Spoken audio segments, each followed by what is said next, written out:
Oke guys, ketemu lagi sama si Kakang Prabu yang pastinya di channelnya Kuma Aing.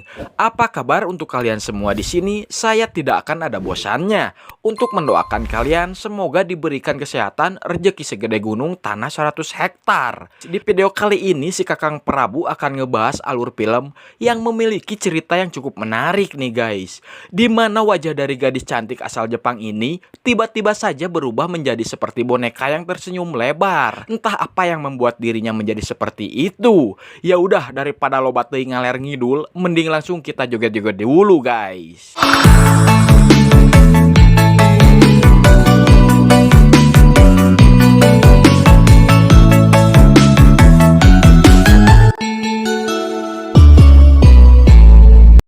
Di suatu hari, seorang remaja cantik bernama Eri saat itu sedang ngopi bersama teman-temannya di salah satu kafe ternama di Jepang. Saat itu Eri sedang kebingungan mengapa teman-temannya tak menyadari perubahan yang terjadi pada wajahnya. Kemudian Eri mencoba menanyakan pada temannya apakah ada yang aneh pada dirinya. Namun teman-teman Eri hanya menjawab bahwa ia terlihat seperti biasanya. Tak puas dengan jawaban itu, Eri pun mencoba menanyakan apakah ada yang aneh dari senyumannya. Namun temannya tetap menjawab dengan hal yang sama, yaitu tak ada yang aneh pada senyuman Eri. Dan mereka pun mulai membicarakan tentang hal yang lain. Mendengar jawaban dari teman-temannya, Eri sempat bertanya-tanya mengapa tidak ada yang menyadari tentang wajahnya yang telah berubah menjadi seperti boneka dengan senyuman yang sangat hebat. Hal itu berawal ketika Eri masih duduk di bangku SD saat saudara laki-lakinya tak sengaja memecahkan akuarium kecil yang berisi ikan kesayangan Eri. Meski hatinya sangat sakit, Eri tak ingin membuat saudaranya merasa bersalah, sehingga ia hanya memberikan senyuman dan menganggap bahwa itu hanyalah hal sepele yang tak perlu dipermasalahkan lagi. Namun di balik senyuman yang lebar, Eri harus menahan rasa sakit yang sangat mendalam atas kematian ikan kesayangannya guys. Sejak kejadian itu, Eri beranggapan bahwa hanya dengan tersenyum ia bisa menyelesaikan segala permasalahan yang menimpa dirinya. Selama bertahun-tahun ia terus tersenyum dan memendam kesedihannya setiap kali Eri mendapatkan suatu masalah. Orang-orang pun menganggap bahwa Eri merupakan perempuan yang sangat baik dan suka memaafkan orang lain. Namun Eri tak menyangka ketika senyuman itu justru membuat wajahnya berubah menjadi seperti boneka yang selalu tersenyum lebar. Eri pun merasa bingung. Meski wajahnya telah berubah menjadi boneka, mengapa tidak ada seorang pun yang sadar dengan perubahannya itu? Bahkan teman-temannya Eri menganggap bahwa itu semua hanyalah hal yang biasa. Namun seorang pria justru datang menghampiri Eri karena ia terkagum-kagum dengan wajah dan senyuman lebar Eri. Pria yang merupakan seorang produser itu bahkan memberikan sebuah tawaran untuk menjadikan Eri sebagai seorang idol. Awalnya Eri tak tahu apa yang harus ia lakukan dengan tawaran itu, tapi pada akhirnya Eri pun memilih untuk menerima tawaran tersebut. Setelah melakukan sesi pemotretan, wajah Eri kini terpampang nyata di sebuah papan iklan dengan ukuran yang sangat gede.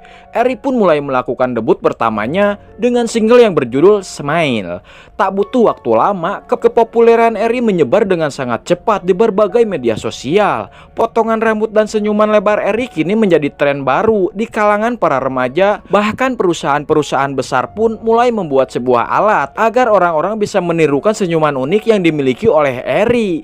Eri sendiri tak pernah menyangka bahwa dirinya akan terkenal dan menjadi idola para remaja hanya karena ia memiliki wajah boneka dengan senyuman yang sangat lebar. Beberapa waktu pun telah berlalu. Eri lalu disibukkan dengan pekerjaan barunya sebagai seorang idol, hingga ia tak pernah bisa nongkrong bersama teman-temannya di dalam kafe yang biasa mereka gunakan untuk nongkrong. Eri melihat teman-temannya sedang berkumpul di sana. Namun karena ia sudah lama tak mengobrol bersama teman-temannya itu, Eri pun merasa canggung dan memutuskan untuk duduk di tempat lain. Kemudian Eri mencoba mengirim pesan yang berisikan ajakan untuk hangout bersama. Tetapi tak disangka-sangka temannya justru menolak ajakan itu dan beralasan bahwa saat ini ia sedang sibuk bekerja. Di belakang Eri, teman-temannya menganggap bahwa apa yang dilakukan Eri tidaklah spesial. Selama ini Eri hanya bisa tersenyum dan itu merupakan hal bodoh yang tak patut dibanggakan. Mendengar hal itu, Eri pun merasa sangat sedih. Namun Eri hanya bisa tersenyum, terus tersenyum sambil menahan rasa sakit dan berharap agar salah satu temannya tidak berubah menjadi seperti dirinya. Semenjak kejadian itu, Eri berusaha untuk melepaskan topeng boneka yang telah menutupi wajah aslinya selama bertahun-tahun. Ia ingin menunjukkan pada dunia bahwa senyuman itu hanyalah senyuman palsu. Berbagai cara pun dilakukan oleh Eri untuk melepaskan topeng boneka itu, tapi semuanya sia-sia karena sepertinya topeng boneka itu telah menempel permanen pada wajah Eri. Rasa penyesalan mulai timbul di pikiran Eri. Jika saja dulu Eri tak menyembunyikan perasaannya, mungkin hal ini tak akan pernah terjadi pada dirinya. Kemudian Eri mendapat sebuah telepon dari produser yang mengatakan bahwa mereka mendapatkan tawaran untuk mengikuti tur nasional. Bukannya senang, Eri justru terduduk lemas dan tak bisa berkata-kata lagi. Tiba saatnya ketika Eri hendak tampil di acara tur nasional, ia melihat selewat ikan kesayangannya yang dulu telah mati. Eri pun meminta sang produser untuk pergi terlebih dahulu. Lalu ikan itu pun akhirnya muncul di hadapan Eri dengan penuh penyesalan. Eri mencoba meminta maaf karena ia lebih memilih untuk tersenyum daripada menangisi kematiannya. Dengan lapang dada, si ikan pun memaafkan Eri karena sebenarnya ia tahu bagaimana perasaan Eri di balik topeng boneka itu. Lalu Eri bertanya pada si ikan, apakah ia bisa menjadi dirinya sendiri. Sambil pergi, si ikan pun menjawab, "Ya, bisa menjadi dirinya sendiri jika Eri memiliki keberanian untuk menghancurkan segala kepalsuannya." Lalu dengan perasaan penuh percaya diri, Eri bergegas pergi menuju panggung dan memutuskan untuk mengikuti saran yang diberikan oleh si ikan. Para penonton yang awalnya sangat bersemangat tiba-tiba memudar ketika melihat Eri hanya terdiam di atas panggung sambil memegangi mic-nya. Tiba-tiba Eri mulai memukul-mukul wajahnya dengan mic, yang mana hal itu membuat para penonton mulai berteriak ketakutan. Eri pun tak menyangka bahwa ternyata wajah aslinya yang ada di balik topeng boneka itu kini telah menghilang. Sembari dibawa ke belakang panggung, Eri berteriak dan menyuruh para fansnya agar mereka tidak kehilangan jati diri mereka. Semenjak kejadian itu, 2 bulan telah berlalu nih. Eri kini memiliki penampilan yang berbeda dengan sebelumnya. Senyum palsu Eri pun kini telah tiada. Namun entah mengapa orang-orang justru lebih menyukai penampilan Eri yang baru.